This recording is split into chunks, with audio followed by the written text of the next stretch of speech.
Bienvenidos a nuestro canal de historias de terror. Hoy te traemos dos relatos escalofriantes que te pondrán los pelos de punta. La primera historia, la llamada de la vieja fábrica, nos llevará a una fábrica abandonada donde dos policías enfrentan algo más oscuro que simples rumores. La segunda, el caso de la estación 13, nos sumerge en una antigua comisaría donde el pasado y el presente se entrelazan de una manera aterradora. Si te gustan las historias de misterio y horror, no olvides suscribirte, darle like y activar la campanita para no perderte ninguno de nuestros próximos relatos. Prepárate para el terror.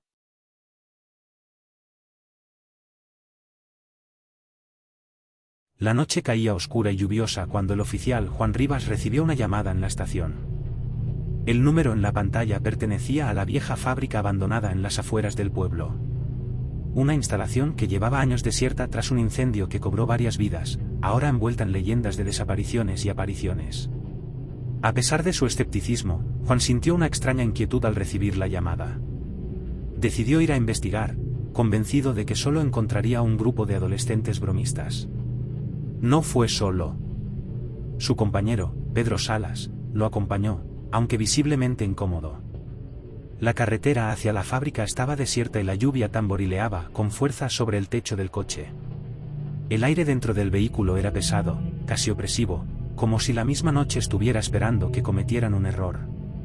Cuando llegaron, la fábrica se erguía como una bestia metálica, oxidada y desmoronada, con sus enormes chimeneas perdiéndose en la oscuridad.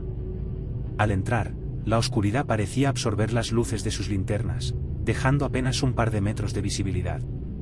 El suelo estaba cubierto de polvo y fragmentos de escombros, pero unas huellas recientes interrumpían la monotonía del polvo acumulado. Siguieron el rastro en silencio, con los sentidos alerta, adentrándose cada vez más en el corazón de la fábrica. Los ruidos comenzaron poco después. Pasos que resonaban detrás de ellos, crujidos en las paredes y en el techo, como si la estructura misma estuviera viva y los estuviera observando.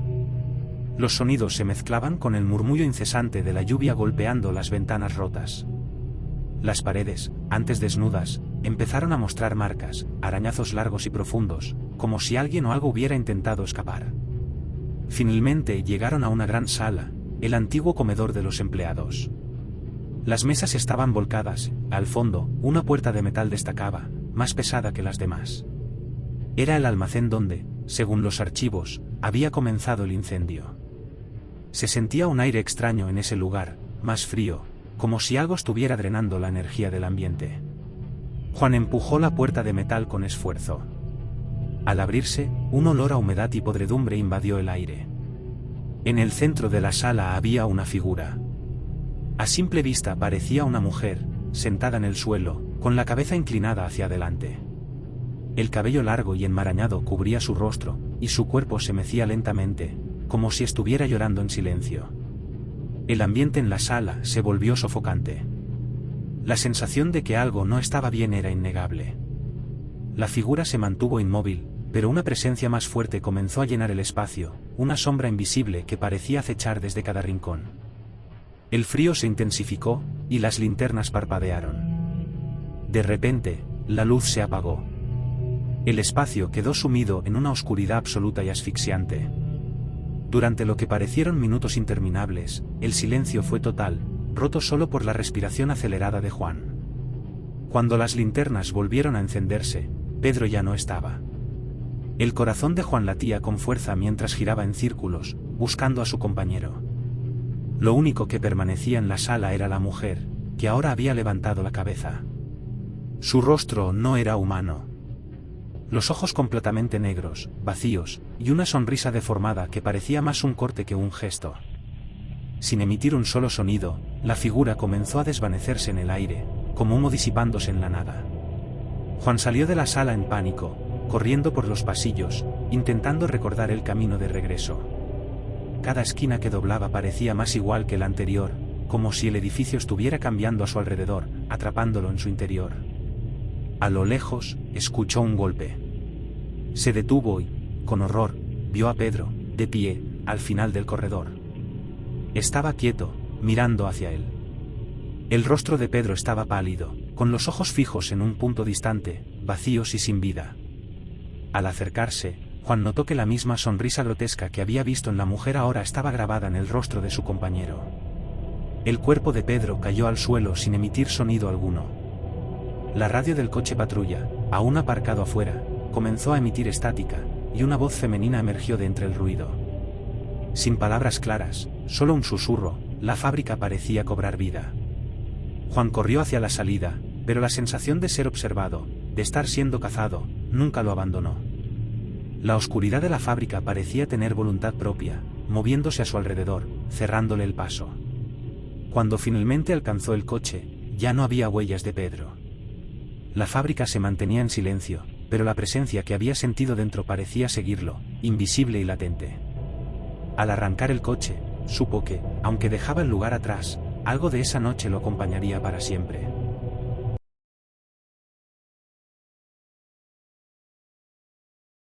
En una ciudad olvidada por el tiempo, una antigua estación de policía conocida como la Estación 13 se erigía en el corazón de un barrio industrial decadente. Abandonada durante años, la estación había sido testigo de incontables tragedias antes de ser clausurada. Los rumores decían que allí había ocurrido algo horrible, una serie de desapariciones y asesinatos no resueltos que culminaron con la muerte de todo el equipo de policías que allí trabajaba, sin explicación alguna. A pesar de las advertencias y las supersticiones, la Estación 13 fue asignada a dos oficiales novatos, Morales y Sánchez. La policía local, enfrentada a un aumento de crímenes en la zona, había decidido reabrir el lugar temporalmente como un puesto de avanzada. Ninguno de los dos estaba entusiasmado con la idea, pero las órdenes eran órdenes. La primera noche en la estación fue tranquila, aunque impregnada de una extraña tensión. El edificio, antiguo y deteriorado, parecía susurrar con cada ráfaga de viento. Los pasillos estaban cubiertos de polvo, y el eco de sus pasos resonaba en las paredes como si alguien más los siguiera en silencio. Las luces parpadeaban, y el sonido del agua goteando desde el techo era constante. A medida que avanzaba la noche, el ambiente se volvía más opresivo. Morales, que intentaba concentrarse en la documentación de un caso menor, no podía evitar sentir una presencia que lo observaba desde las esquinas más oscuras del lugar. Miraba por encima del hombro constantemente, pero siempre encontraba solo la oscuridad. Sánchez, por su parte, recorrió la estación para asegurarse de que todo estuviera en orden. Al pasar por el viejo archivo, notó algo extraño, una puerta que no recordaba haber visto antes.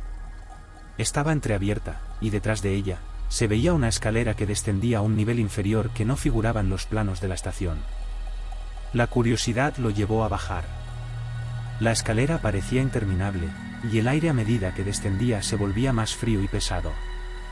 El eco de sus pasos parecía amplificarse, como si el lugar lo estuviera devorando lentamente. Al llegar al fondo, encontró una habitación pequeña, iluminada tenuemente por una luz mortecina que parpadeaba desde el techo.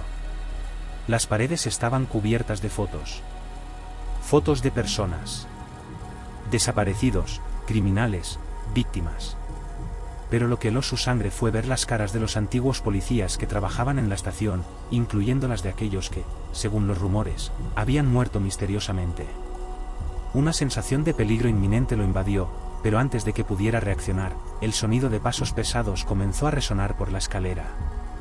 Eran lentos, calculados, pero se acercaban.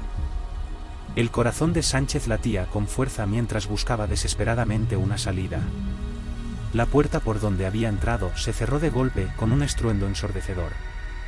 Arriba, Morales continuaba en su puesto cuando notó algo inusual en las cámaras de seguridad. Una figura oscura, apenas visible, cruzaba los pasillos vacíos de la estación. No era Sánchez. La silueta se movía lentamente, casi deslizándose, y se dirigía hacia el archivo donde Sánchez había estado momentos antes. Intentó contactarlo por radio, pero no obtuvo respuesta. Intrigado y asustado, Morales tomó su linterna y fue en busca de su compañero. Al llegar al archivo, la puerta que conducía al sótano estaba cerrada, aunque no recordaba haberla visto antes. Al intentar abrirla, un fuerte golpe retumbó desde el otro lado. El sonido fue seguido por un susurro casi imperceptible que parecía venir de las paredes mismas. Morales, sudando frío, intentó forzar la puerta, pero algo, o alguien, la mantenía cerrada. Desesperado, comenzó a golpearla con fuerza, llamando a Sánchez, pero solo recibió silencio como respuesta. sin previo aviso, las luces del edificio se apagaron por completo, sumiendo la estación en una oscuridad impenetrable. Morales se quedó inmóvil por un momento, escuchando su propia respiración mezclada con el latido acelerado de su corazón. En la oscuridad, los susurros se hicieron más fuertes, pero ahora eran más claros.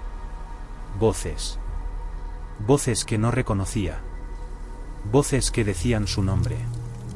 Un crujido seco resonó detrás de él. Al volverse, vio algo moverse en las sombras.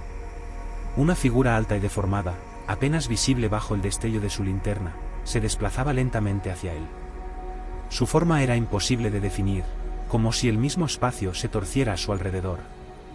El pánico se apoderó de Morales, quien retrocedió rápidamente hacia el archivo, donde la puerta del sótano finalmente cedió. Corrió escaleras abajo, llamando a Sánchez, pero no encontró rastro de su compañero. En su lugar, se encontró con la misma habitación repleta de fotografías. Y entonces lo vio, su propio rostro, en una de las fotos. Pero no era reciente. La foto estaba vieja, desgastada, como si hubiera estado allí por décadas. De repente, los pasos pesados que había escuchado antes comenzaron a resonar nuevamente, pero esta vez más cercanos, más agresivos. Las paredes parecieron encogerse a su alrededor, y la temperatura bajó drásticamente. La luz parpadeó una última vez antes de apagarse por completo. Lo último que vio Morales antes de que la oscuridad lo envolviera fue la sombra que se cernía sobre él, tan densa que parecía absorber toda la luz y el aire a su alrededor. Y en el eco de su último aliento, la estación 13 volvió a quedar en silencio. Días después, cuando las autoridades intentaron contactar a Morales y Sánchez, solo encontraron la estación vacía, sin rastro de los oficiales.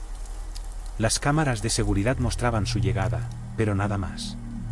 Como si ambos hubieran sido tragados por el mismo edificio. La estación 13 fue clausurada de nuevo, y las historias continuaron, más fuertes que nunca. Pero esta vez, nadie se atrevió a volver.